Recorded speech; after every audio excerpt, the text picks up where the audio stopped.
Want to eat some breakfast?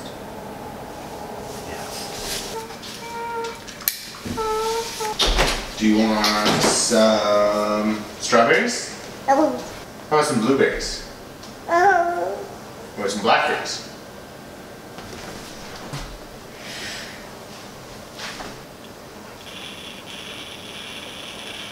Today we're going to make a welding table.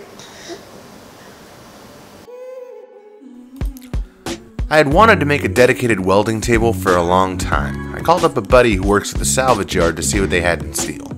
Hey, Harry. What's going on? How are you? Good. Good to see you. Yep. Yeah, bunch of steel. Yeah. I need about 50 feet, but I can't fit 24 footers on my trailer, so I do need it cut. That's 1.5 inches? Yes. Yeah. I asked if he had any plate steel and he showed me this piece of mystery 1/4 inch. I had one of the guys cut me some square tube in 12-foot sections to fit on my trailer. I was totally entranced by this machine. Older than I am, dude. I'm 58. Is it really? Wow. It's 19 and 41. It's like a power hacksaw.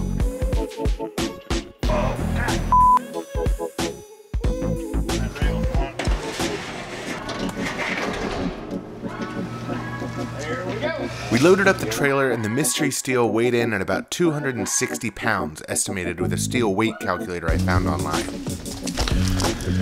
Let's get to work.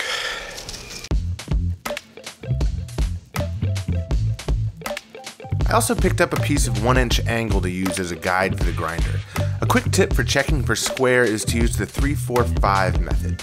It uses Pythagorean's theorem, but simplified. If you measure 3 feet on one edge and 4 feet on the other, the hypotenuse should measure 5 feet to be square. Or will measure 5 feet to be square.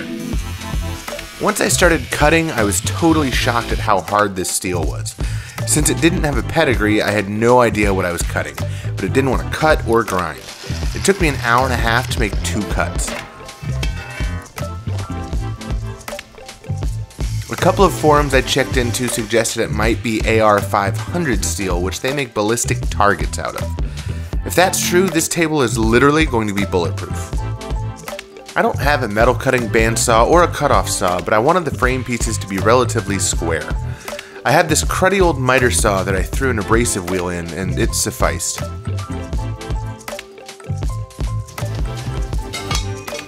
After cleaning up the cuts with the grinder, I was ready to start putting it all together. I'm using a MIG Welder with 030 solid wire and gas. The trick to MIG welding is getting your settings right for the material you're welding.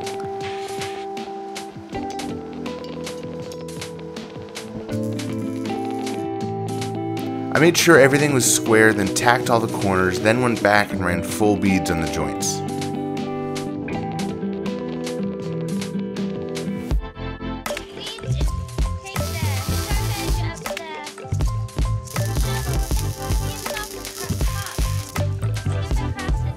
With the sides assembled, I ran the long cross members, then welded in some top supports. I added some tube blocking and welded on some casters to make it mobile. The frame was done and I used the tractor and some muscle to put the 200 some odd pound bulletproof top on.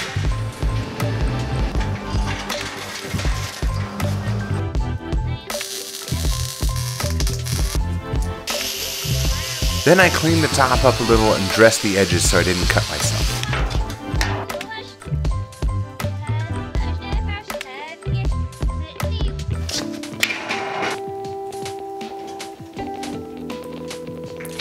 This was another time when this super steel came to haunt me. Trying to mount a vise, it really didn't want to drill, so I had to start with very small bits and work my way up.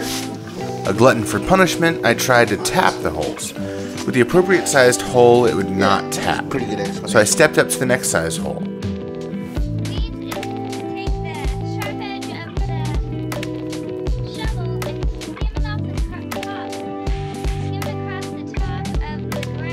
It tapped, but I didn't like the fit, and then this happened.